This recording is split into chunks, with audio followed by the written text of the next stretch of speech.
यानी कि आप बार बार एक ही बात का जिक्र कर रही हैं, इस जर्नी को एंजॉय कर रही हूँ, जर्नी में आगे बढ़ रही हूँ। कुछ जॉब्स वगैरह भी आपने जर्नी में अपनी की, उसको लेकर भी आपने एक्सपीरियंस हमसे शेयर किया था कि कैसे आपने वहाँ पर भी काम किया, लोगों के अंदर जो मनमुटाव था उसको दूर किया। तो वर्क प्लेस पे एक हेल्दी इन्वायरमेंट हो, ये कैसे पॉसिबल है? क्योंकि आज हमने कुछ दिन पहले न्यूज़ पढ़ी कि एक लड़की है, उन्होंने सुसाइड कर लिया। वो उस मेंटल प्रेशर को झेल ही नहीं पाई। और ये हम भी देख रहे हैं काफ़ी सारे, जो आजकल वीसी से काम आसान ज़रूर हुआ है पर बहुत मुश्किल भी हो गया है, कोई वर्क का टाइम नहीं रहा है। वर्क फ्रॉम होम के नाम पे आपको पूरे दिन तक मतलब काम करवाया जाता है कि हाँ आप घर पे बैठे हो, काम कर लो। तो वहाँ पर जो वीसीज के काफ़ी सारे वीडियो सोशल मीडिया पे तैरते हैं कि हाँ किस तरीके से बॉस जो है उनको किस वे में बात करे, किस भाषा में बात करे, तो उसको लेकर आपको क्या लगता मुझे एक क्या सही है और क्या गलत, again I am a normal human being, लेकिन एक सबसे बड़ी चीज़ है, मुझे लगता है कई बार इसमें एक बहुत बड़ा फैक्टर जो है वो रोल प्ले करता है, वो है ट्रस्ट। है? हम सबके बीच में अगर ट्रस्ट इश्यूज आ जाएं तो आधी से ज़्यादा चीज़ें गड़बड़ा जाती हैं। करेक्ट। करेक्ट। और वर्क प्लेस पर ये सबसे ज़्यादा होता है, क्योंकि मेरे ख्याल से आप भी ये बात मानती हैं, आप यहाँ अपना काम कर रही हैं, अब कल को अगर आपके बॉस या कोई भी आपके जो सीनियर हैं वो आपको कॉल करके कहें कि आप काम कर रही हैं और आप कहें कि नहीं मुझे एक प्रॉब्लम आ गई थी, ये वाली चीज़ को मैं ठीक कर रही हूँ पिछले 1 घंटे से, तो उनको यकीन नहीं होगा सबसे पहले कि आप 1 घंटे से ये ठीक कर रही हैं या नहीं कर रही हैं। अगर उनको यकीन हो जाएगा then you are good to go, और अगर उनको यकीन नहीं होगा तो आपकी सिचुएशन, आपकी पोजीशन, सब कुछ खतरे में है। करेक्ट। हाँ So, कि प्रॉब्लम वाकई में थी या बहाना था? या बहाना था। तो जो हमारा ट्रस्ट इश्यूज जो आ गए हैं ना, हमने लोगों पर विश्वास करना छोड़ दिया है, या मैं कहूँ कि जब लोग विश्वास करते हैं तब लोगों ने उनको फॉर ग्रांटेड लेना शुरू कर दिया है। तो इसलिए अब विश्वास भी नहीं कर पा रहे। अगेन हम जो शुरू से ही शुरू हुए थे कि बैलेंस, कि लाइफ में बैलेंस होना बहुत ज़रूरी है। लेकिन इसके साथ साथ मैं एक और चीज़ कहना चाहूँगी कि वर्क प्लेस पर आप बहुत सारी चीज़ें पढ़ कर के आते हैं, बहुत सारी चीज़ें अपने डिग्रीज़ ली हैं, आपने जो भी चीज़ें समझी हैं, लेकिन जो हमने सीखा या जो हमने किया उसके बाद जो हमारी रिक्वायरमेंट है वहाँ उस पोजीशन की, वो अलग होती है। सो पहले अपने आप को तपाओ, as an intern, as an employ, अपने आप को तपाओ कि आप उस लायक बन पाओ। करेक्ट। हम उससे पहले ही पैसा कितना मिलेगा, चीज़ें क्या होंगी, हम वहाँ पूछना शुरू कर देते हैं। दूसरी तरफ दूसरा बैलेंस, जो सीनियर है या जो बॉस है वो उसको वो थोड़ा स्पेस दे, थोड़ा सा रुके कि हाँ अभी लगा है तो एटलीस्ट महीना भर तो लगेगा ना एडजस्ट होने में, एडजस्ट होने में, चीज़ें वर्किंग स्टाइल समझने में। तो उनको लगता है कि आज लग गए, 2 दिन समझा दिया, काम समझा दिया, एंड अगले तीसरे दिन तो सारी चीज़ें चुटकियों में मेरे पास होनी चाहिए, इतना पैसा दे रहा हूँ कैसे होगा, कैसे होगा। सो यू नो, वही सारी चीज़ें बैलेंस करना बहुत ज़रूरी है। एक और इम्पॉर्टेंट पॉइंट मैं यहाँ ऐड करना चाहूँगी, क्योंकि आपने हवाला दिया उस केस का और वो चीज़ें जो बताई आपने, अगर हम प्रोफेशनल लाइफ में थोड़ा सा तड़का, जो हम तड़का बोलते हैं ना, थोड़ा सा तड़का अगर हम पर्सनल टच का डाल दें तो शायद वो हमारी लाइफ जो है ना वो अच्छी हो जाए, ज़्यादा बेटर हो जाए। जैसे ही आप ऑफिस में अंदर एंटर हुए और आपने मुझे मॉर्निंग कहा, if I am I am your senior और आई एम योर बॉस, और आपने एंटर होते ही मुझे कहा कि मॉर्निंग बॉस, लेकिन आपके जो चेहरा है वो गुड मॉर्निंग के साथ मिल नहीं रहा है, और मैं आपको वहीं पकड़ करके या बाद में आपसे पास चाय के साथ बैठ करके मैं सिर्फ 2 मिनट आकर के आपसे पूछने लग जाऊं कि कैसे हो, क्या चल रहा है, घर में क्या है, मम्मी कहाँ है, पेरेंट्स क्या करते हैं, ओके फाइन, तुम्हारी लाइफ कैसी चल रही है, कोई प्रॉब्लम में है क्या, कुछ भी हो तो शेयर ज़रूर करना, I am there for you, you know, आज नहीं तो कल आप मेरे पास आके अपनी बात कह दोगे and you will feel better. So ये जो तड़का है ना, पर्सनल टच का तड़का, ये वर्क प्लेस में आपको हेल्प कर सकता है।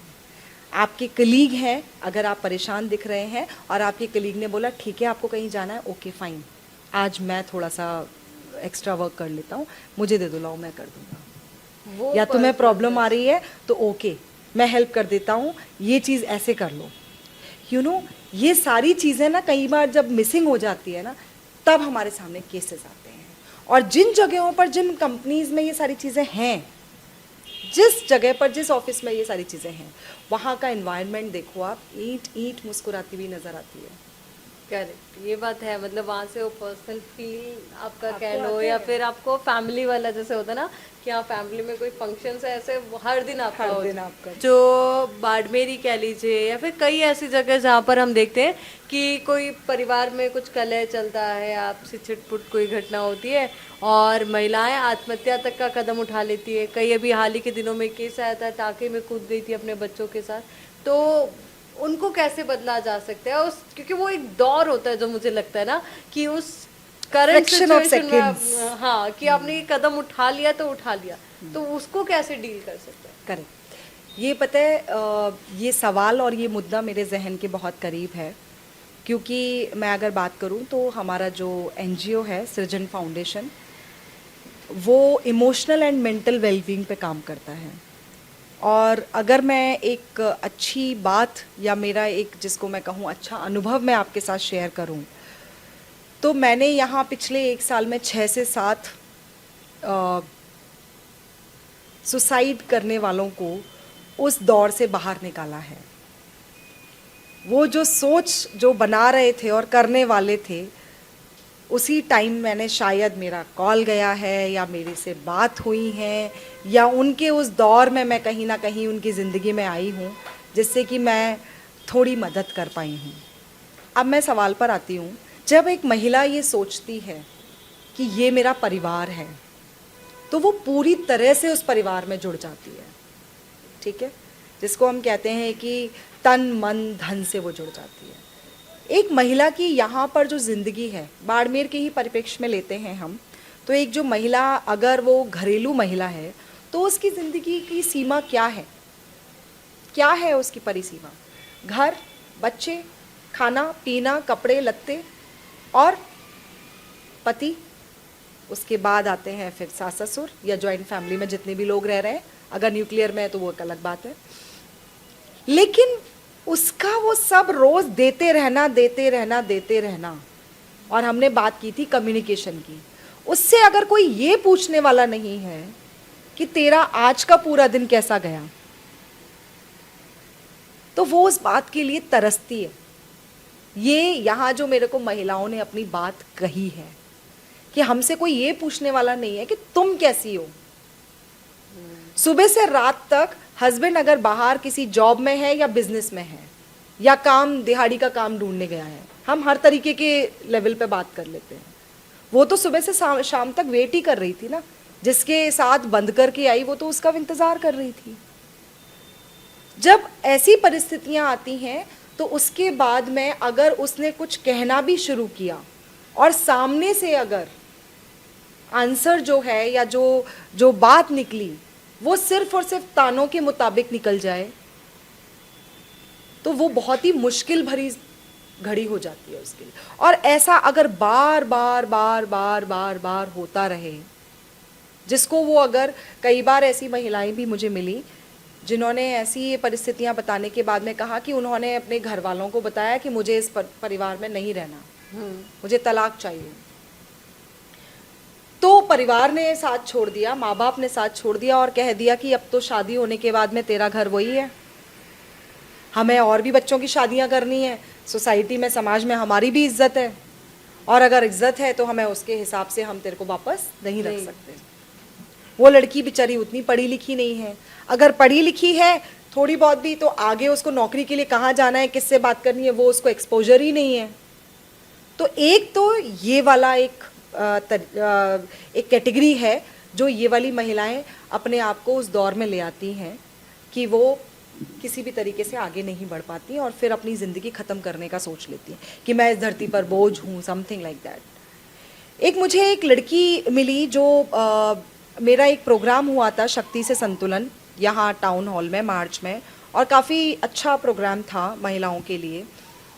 वहाँ से जब मैं किसी को बाहर ड्रॉप करने आई, मैं बाहर थैंक यू बोल करके वापस जा रही थी, तो एक लेडी ने मेरा हाथ पकड़ लिया और उसने पीछे से मुझे रोकते हुए कहा कि आपसे 2 मिनट बात करनी है, क्या आप मुझे अपना वक्त देंगी?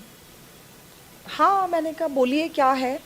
उसने कहा यहाँ आपका ना ये जो बैनर लगा हुआ था ना, आपका जो ये पोस्टर था जो टाउन हॉल के बाहर जो लगा हुआ था, मैं इसे रोज आते जाते देख रही थी पिछले 3 दिन से, ठीक है।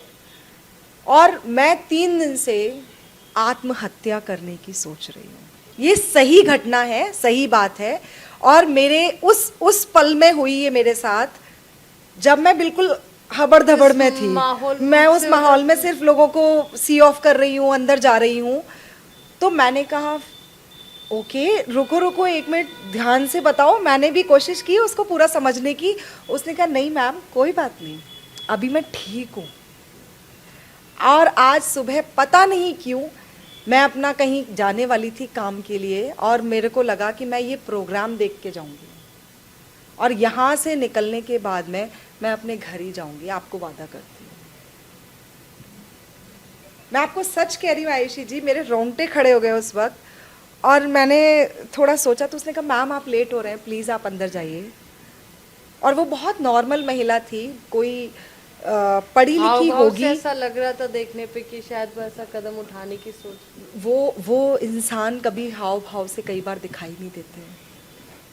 किसी की मनोदशा क्या चल रही है, कौन इस वक्त बैठ करके क्या सोच रहा है, हमें नहीं पता होता।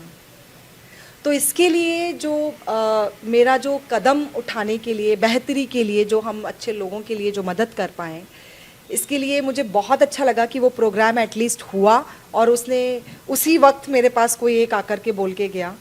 लेकिन इसके लिए मैं एक सबसे बड़ी बात कहना चाहूँगी, मैं इस चीज़ को लेकर के बहुत सारे जगहों पर बात करना चाहती हूँ।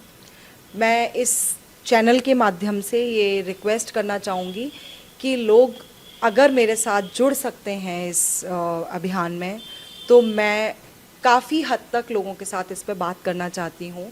और मैंने इनफैक्ट एक टीम से बात भी किया हुआ था, जहाँ हम मेरे आपके जैसे ऐसे बहुत सारे लोगों को हम ट्रेन करना चाहते हैं, जो कि उन लोगों को समझ पाए, उनकी मनोदशा को समझ पाए जो सुसाइडल थॉट्स रखते हैं, ठीक है।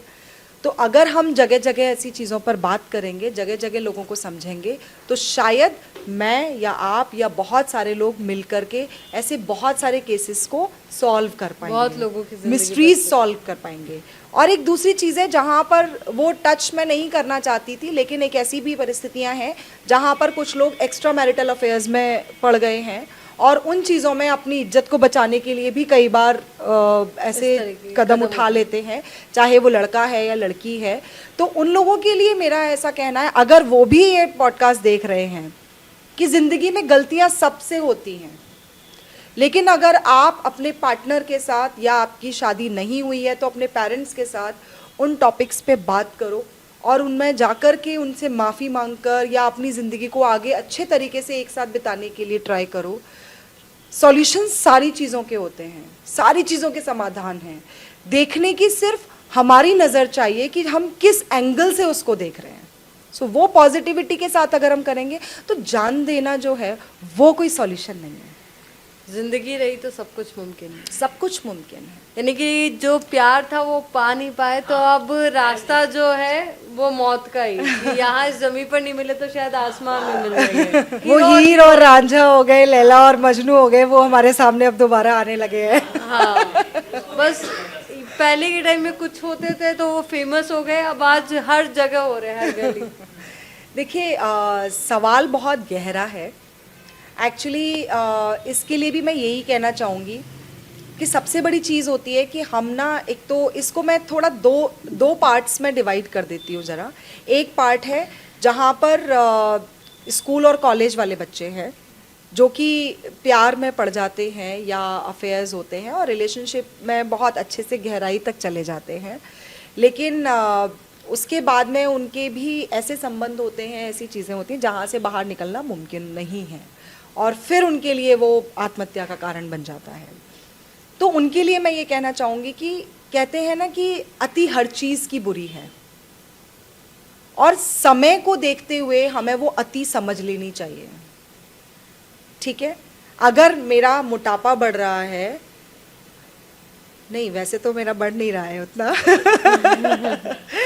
लेकिन अगर मैं समय रहते हुए अपने आप को थोड़ा कंट्रोल कर लूँ, मेरे अपने दिनचर्या को थोड़ा बदल दूँ, मेरे खान पीन को, मेरे सोच को, मेरे एक्सरसाइज को मैं अगर नियमित तौर पर अगर मैं जांचना शुरू कर दूं, तो शायद मैं अपनी ज़िंदगी में एक पॉजिटिव चेंज ला पाऊंगी. Same thing with the relations and जो बच्चों के साथ है. आपके लिए इम्पॉर्टेंट क्या है, पहले इम्पॉर्टेंट देखो, अपना गोल देखो. वो बच्चों के लिए वो गोल जो है वो आपकी अपनी ज़िंदगी है. सबसे पहले आप अपनी ज़िंदगी को देखो सबसे पहले, कि आपने पढ़ना था, आपने नौकरी पानी थी, आपने अपनी पहचान बनानी थी, आपने ये सपना देखा था कि आप अपने पेरेंट्स को गर्व महसूस करा पाएं, और आप कहाँ भटक रहे हैं. पहले रिलेशंस इंपॉर्टेंट है, अच्छी बात है. आप जिससे शादी करना चाहते हैं अच्छी बात है, उसी से ही कीजिएगा बाद में, लेकिन पहले उस चीज़ के लायक तो बन जाओ कि मैं अपने पेरेंट्स के सामने को कह पाऊँ कि मैं इस फलाने से प्यार करती हूँ या करता हूँ और मैं उसके लायक हूँ. अब लड़का भी अगर शादी करना चाहता है तो पहले कमा के अपने आप को तैयार करके अपनी शादी करने के बाद अपने परिवार को चलाने लायक तो बन जाए. या लड़की भी जो है, उसने अपने सपने देखे थे, पेरेंट्स ने पढ़ने के लिए भेजा था, पहले वो अपने पैरों पे खड़ी होकर के अपने अधिकारों को, अपनी रिस्पॉन्सिबिलिटीज़ को, अपने समाज को, अपनी चीज़ों को समझ तो ले, तभी तो वो इस पारिवारिक जीवन में आगे बढ़ेंगी. लेकिन हम समय से पहले ही उन चीज़ों को करना चाहते हैं तो क्या होता है, चार्म खत्म हो जाता है. मतलब उसका जो मोटिव था वो सक्सेसफुल वो अलग ही चले गए, अलग ही डायरेक्शन ले लिया उन्होंने. तो इसीलिए वो क्या करते हैं, वो धीरे धीरे वो है ना अपने आप को नेगेटिव साइड में लेके चले जाते हैं कि पेरेंट्स तो सुनेंगे ही नहीं, चीज़ें होंगी ही नहीं, हमारी बदनामी हो गई है, या इस तरीके की फलाना फलाना बातें उनके दिमाग में आती हैं और वो सुसाइड के तौर पर चले जाते हैं. दूसरा जो एज ग्रुप है जहाँ पर उन्होंने अपनी चीज़ें कर ली, अपने आगे भी बढ़ गए, लेकिन जो आपने पूछा कि शादी नहीं हो पाई, और दूसरी शादी जब, मतलब दूसरा मीन्स जो भी शादी किसी और से नहीं करना चाहते हैं तो वो सुसाइड करने लगते हैं. तो यहाँ पर मैं बात करूँगी कम्युनिकेशन वाला प्रॉब्लम जो है, कि अगर आपकी चीज़ें नहीं हो पाई किसी के साथ में, आप अगर पूरी ज़िंदगी शादी नहीं करना चाहते तो ये भी आपका डिसीजन है, बट कम से कम इस डिसीजन के साथ टिको तो सही. इस डिसीजन के साथ गर्व से अपने लिए खड़े तो रहो कि मैं किसी एक के लिए लॉयल हूँ, और इसको अपने पेरेंट्स को या अपने परिवार को बताओ, बात करो. जब अपने परिवार के साथ आप बात ही नहीं करोगे, उनको कन्विंस ही नहीं कर सकते आप, तो आपके अंदर वो ताकत नहीं है. तो आप क्या करते हो, वो गलत स्टेप ले लेते हो. आप किसी की मदद लो, काउंसलर्स हैं उनकी मदद लो, परिवार में कोई एक तो होगा जिसके साथ आप बात कर सकते हो, वो भरोसा करो. और नहीं तो वो लड़ाई झगड़ा बाद के लिए कम से कम वो बेहतर है जो आपने पहले बात ही ना की. हाँ करेक्ट, है ये ना? हो सकता है. कम से कम वो लड़ाई झगड़ा वो बाद में, उसके बाद देखेंगे क्या होना है. क्या पता आज नहीं मान रहे, कल मान जाए, क्या पता मान जाए. एक चीज और थी कि जैसे कई लोग है ना बहुत सी चीजों से बहुत ज्यादा अटैच्ड हो जाते हैं, फिर उसकी वजह से शायद जो उनकी लाइफ का अलग मोटिव था, या कहें कि अपने सपने हैं, चाहे वो कुछ भी हो सकता है, कोई इंसान हो सकता है, कोई आदत हो सकती है, तो कहीं ना कहीं वो जो बाकी चीज़ें होती है ना, जैसे कि मान लो किसी की शादी हो गई, नई नई शादी है और she is very involve in her और हिम, तो मतलब क्या होता है कहीं ना कहीं आदमी या तो इतना घुल जाता है, वो ये भूल जाता है कि उसका असली मकसद क्या था. क्योंकि आप हर चीज़ में क्या है ना कि आप कॉन्शियसनेस के साथ काम करेंगे ना, तो हर चीज़ की वैल्यू भी आपको समझ में आएगी और आप उस चीज़ के रियल मीनिंग तक पहुंच पाएंगे. कई बार हम चीज़ों को सिर्फ एवं ही करते हैं. मैं अगर आपको बहुत सिंपल सा एग्जांपल दूं कि हम जो ये पॉडकास्ट कर रहे हैं, ये पॉडकास्ट में हम भावों में बहते भी चले जा रहे हैं, लेकिन जब एग्जैक्टली आप टाइम ड्यूरेशन के साथ में जब आप इसका एक निचोड़ निकाल करके आप बेस्ट निकाल करके लेके आएंगे, तब आप उसकी एडिटिंग करेंगे और उस पर काम करेंगे. The same thing is required in our life also, right. So आप खुद सोच के देखिए आपकी अपनी लाइफ में क्या चीज़ इंपॉर्टेंट है, तो उस अकॉर्डिंग तो आप उसके अकॉर्डिंग. मुझे आज यहाँ इन बहुत सारी चीज़ों पर बात करना ज़रूरी नहीं है, मुझे बहुत सारे लोगों से मिलना ज़रूरी नहीं है, तो ठीक है, इट्स ओके. क्या मिस हो रहा है छोड़ दीजिए, कोई बात नहीं. लाइफ में कुछ ना कुछ तो मिस होता ही रहेगा. लाइफ में अगर हर चीज़ को पकड़ के बैठ जाएंगे तो फिर तो इस बंद कमरे में डब्बे ही डब्बे हो जाएंगे बहुत सारी यादों के. ये बात तो करेक्ट. तो चलिए, अब आप कवियत्री भी हैं, अब वैसे भी बहुत सारी टॉपिक्स पर हमने बात की है, और जब इस पॉडकास्ट को अंत की ओर लेके जा रहे हैं कि हाँ चलिए अब ये जो चर्चा है एक बार फिर से होगी आपसे, पर अब की बार किसी और विषय पर. तो ऐसे में इंदु जी के शब्दों के साथ हम इस पॉडकास्ट को एंड करना चाहेंगे कुछ खूबसूरत कविता के साथ, ताकि जाते जाते एक खूबसूरत मैसेज आपकी तरफ से। मैं मैसेज देना चाहूँगी, कविताएं क्योंकि मुझे याद नहीं रहती है, तो उसके लिए मुझे I am not carrying my phone मंगा दे आपका। एक बहुत ही खूबसूरत सी कविता है जो मेरे दिल के बहुत करीब है, और कहीं ना कहीं एक स्त्री को पूर्ण रूप देती है, वो संपूर्णता प्रदान करती है। तुम धुरी हो क्योंकि तुम सबको अपने इर्द गिर्द घुमाना जानती हो। वाह क्या बात। तुम धुरी हो क्योंकि तुम सबको अपने इर्द गिर्द घुमाना जानती हो। तुम पंछी हो क्योंकि तुम आसमां में उड़ना जानती हो। तुम फूल हो क्योंकि तुम हर मौसम में खिलना जानती हो। तुम फूल हो क्योंकि तुम हर मौसम में खिलना जानती हो। तुम प्रकृति हो क्योंकि तुम संतुलन बनाना जानती हो। तुम जड़ हो क्योंकि तुम सब कुछ पकड़कर जमाना जानती हो। तुम जड़ हो क्योंकि तुम सब कुछ पकड़कर जमाना जानती हो। तुम स्त्री हो क्योंकि तुम सृजन करना जानती हो। तुम स्त्री हो क्योंकि तुम सृजन करना जानती हो। क्यों फिर तुम सोख रही हो चुप्पी की आर्द्रता स्वयं के भीतर ही। क्यों तुम फिर सोख रही हो चुप्पी की आर्द्रता स्वयं के भीतर ही। क्यों फिर मान रही हो दोषी खुद को आकलन किए बिना ही। क्यों भूल चुकी हो तुम अपनी सारी शक्तियाँ। क्यों भूल चुकी हो अपनी तुम वो सारी शक्तियाँ। क्यों याद नहीं तुमको अपनी ही खूबसूरती के वो सारे रंग। क्यों बिसरा रही हो, बिसराना मतलब भूल रही हो, क्यों बिसरा रही हो तुम्हारा अनगिनत आभाओं भरा स्वर्णिम इतिहास। याद रख लो आज से हर दिन तुम्हारा है खास ही खास। कभी कभी सूरज के निकलने से ही नहीं, कभी कभी सूरज के निकलने से ही नहीं, तुम्हारे जागने से भी सवेरा होता है।